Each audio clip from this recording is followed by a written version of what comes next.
Hello, my beautiful friend. Welcome back to another episode of the Meant to Bloom podcast. I'm your host, Brittany Clarkson, and I'm so glad to have you here today. Let's chat a bit about reset and refresh your home without sacrificing your sanity or your time.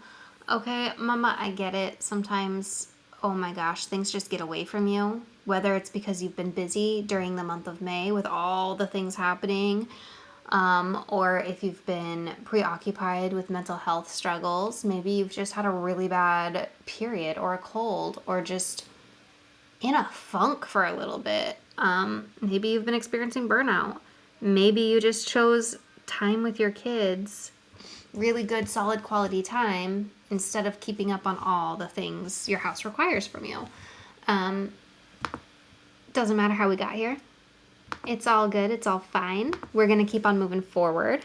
I want to share with you some simple tips, some simple mindset reframes for resetting and refreshing your home. Okay?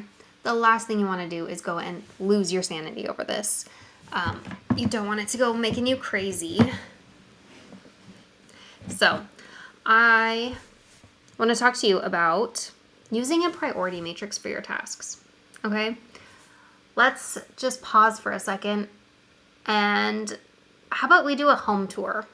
All right, this is something we used to do back, way back when I was working in retail, and I was one of the managers there at our local retail store. We would start the day before our meeting with a tour, and we would take a little notebook, take our pen, and we would just tour, our entire department. Or we'd walk a tour with the entire store, with the big manager. And we would just write down all of the things that we saw that needed to be taken care of. Keeping note of what's really high priority, what's really low priority, what needs done, as soon as possible, and what could maybe wait until tomorrow or overnights can do it or whatever. So try doing a home tour where you actually walk your whole house and determine what are all of the things that need done and which ones are super high priority. Okay? Do that. Do a little home tour. And then come sit down and set your intentions for the time you have. Know how much time you're going to have. And decide, what do you want to have accomplished? What's going to feel good? How are you going to make the biggest impact with the littlest effort? Okay?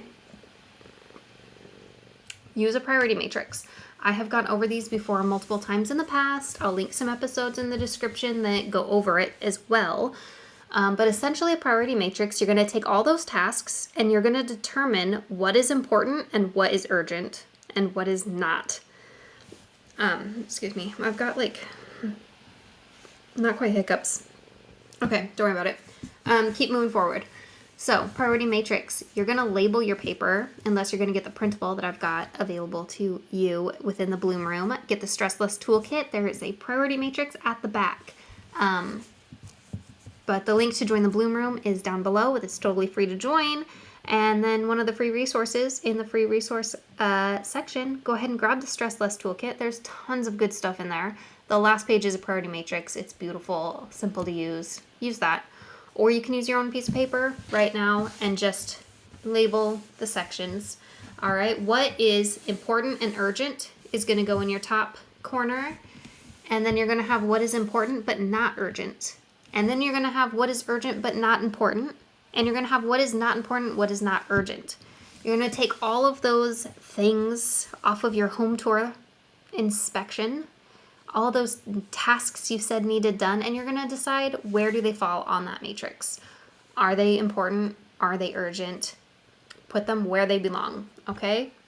And then the ones that you determined, we're going to look at it once you're done with that. The ones you've determined are not important, not urgent, delete them. You're not going to do those. Forget it. The ones that are urgent but not important, go ahead and delegate those to someone else, okay? The things that are important but not urgent, write all those down on a Post-it note and stick them 2 weeks out in your planner. Do those later. Save it. Don't worry about it right now, okay? Or, if you did your piece of paper so that they were side by side, go ahead and fold your paper in half so that that's on the back side and you're not going to look at that. Now you're left with what's important and urgent. Those are the things you decided you need to get done. Okay? Now, while you're looking at these things, what rooms you're in, let me tell you quickly a couple of quick tips for resetting and refreshing your home while you're going through this. Okay, a quick home reset. This is what I do. It's like a 15-minute process. And my house is 3,600 square feet. Okay, that's not me trying to brag. That's me saying, like, there's a lot to clean. There's a lot of room. Every kid has his own room. It's a lot. But I can still get a reset done in about 15 minutes. Okay?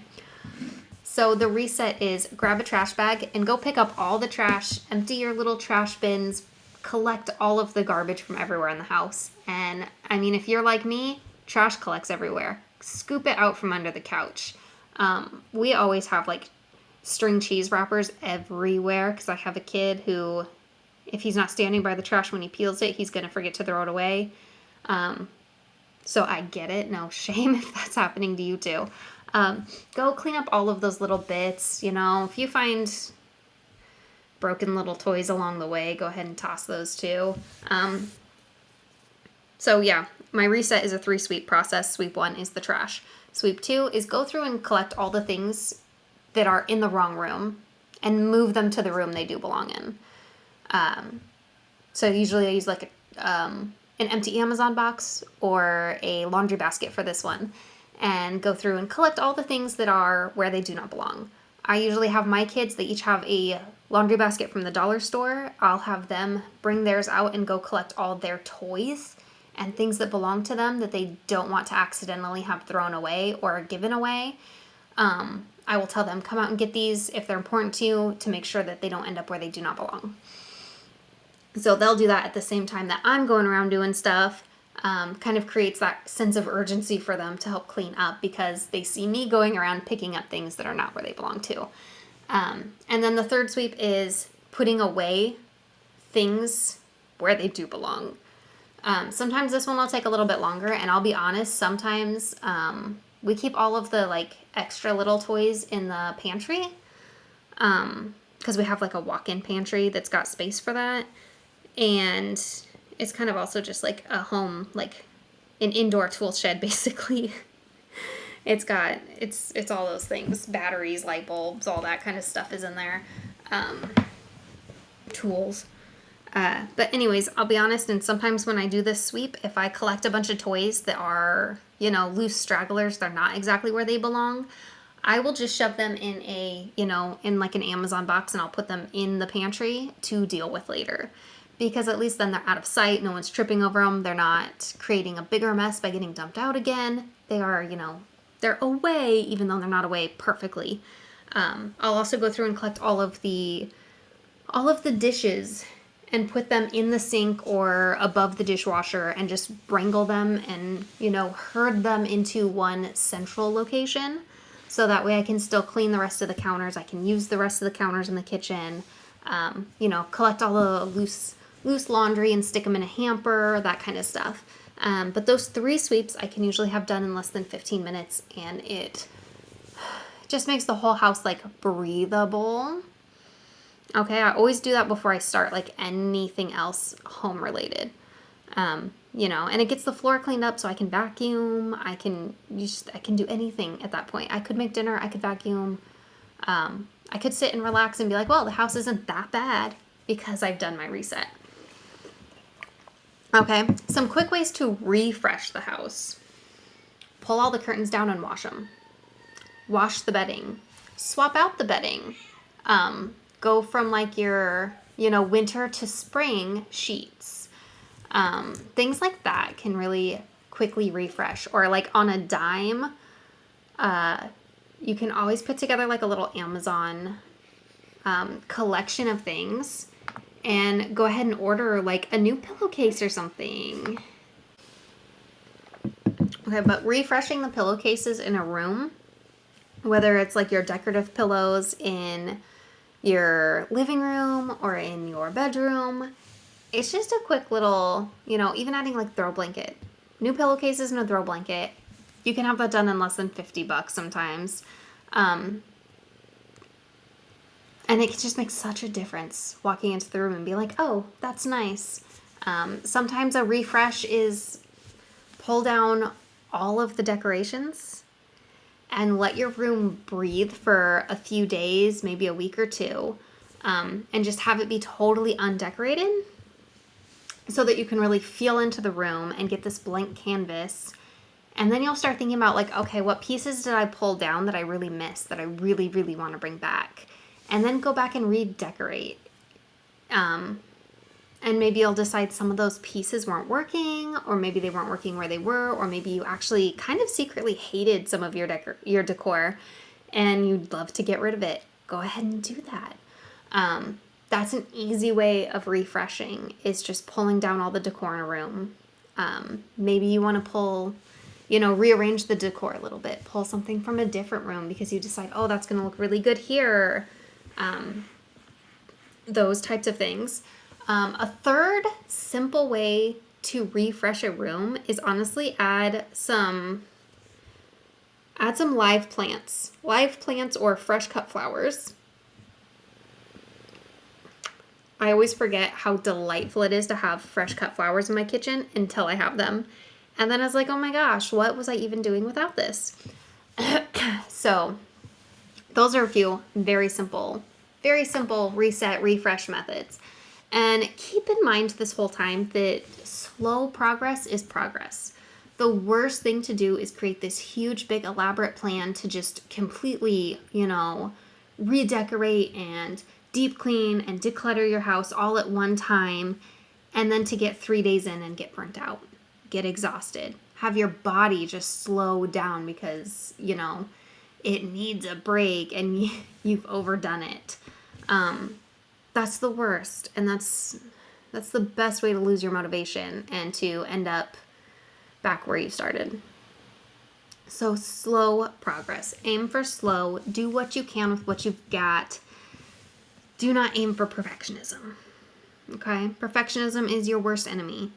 Perfectionism is not reality at all. Lived-in homes, messy homes are okay. Just make it somewhere you're happy to be. That's what's important. That's the focus here, right? Not that your house is perfectly clean, not that you've completed all of the tasks. What's important is that you have created a home where you and your family can be happy together. That's the real big goal, okay? Aim for big impact from small impacts, small tasks. Small tasks for big impact. Find a domino, the one thing you're going to do that's going to make everything else easier or going to make everything else look better, that kind of thing. And always remember to have a reward system and celebrate all the wins, okay? I do not believe in small wins. Wins are wins, and it's only as big as you decide to let it be, okay? If taking out the trash feels like a big win for you, celebrate it like it's a big win for you. Okay? You don't have to wait until you've completed everything. Just anytime you do something that feels good, sit in it. It doesn't even have to be a reward like a treat or a break. Sometimes the reward is just to sit in what you've done and let yourself feel grateful and good about it. Let it energize you. Let it bring you clarity and just feel the love in the actions that you're doing. Okay? Breathe in all of the goodness and let go of the stress and the tension of doing more and more and more. Let your progress be slow and let it be celebrated big. Okay? That is what I have for you. Those are your simple, quick methods to reset and refresh your home without sacrificing your sanity and while saving your time. Okay, my friend, I love you so much.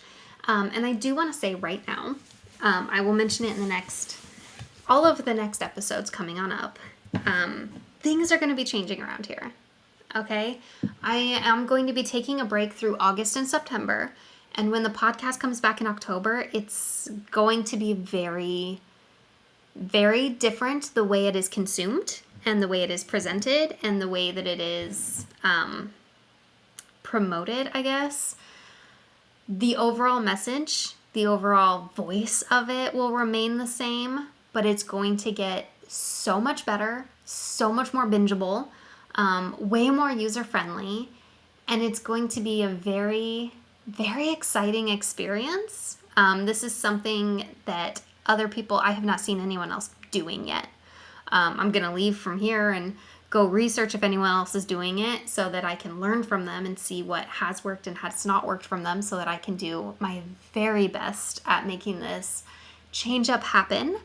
But I'm just very excited for how it's going to come out. Okay? So, yes, the weekly, once a week episodes will continue through July, and then we'll be taking a break, and when we come back, it's going to be different. But I really hope that you are here with me the whole time, and if you're afraid of losing touch with me over those 2 months off, get yourself into the Bloom Room, okay? The free community where you and I can interact, and you can come to the monthly planning parties. We just had our first one today when I'm recording this. It was a very small group, but it was so nice to get to chat with everybody and, to just sit together and get our planning done, doing the body doubling experience of, it's very highly motivating to get things done when you have someone else staring at you through the screen also getting things done. So join us for that live experience. And that is all the free side of the Bloom Room. There's also the growth coaching membership, which is $22 a month. And my courses are also hosted through the same platform. So if you get into the Bloom Room, you have access to all these things. You have access to the upgrades anytime. But get in there to the free one. There's nothing to lose. Sign up, jump in there, come to the free workshops and the free planning parties and just chat with people, chat with me. Anyways, I love you so much. Thank you for being here, and I will chat with you again next week.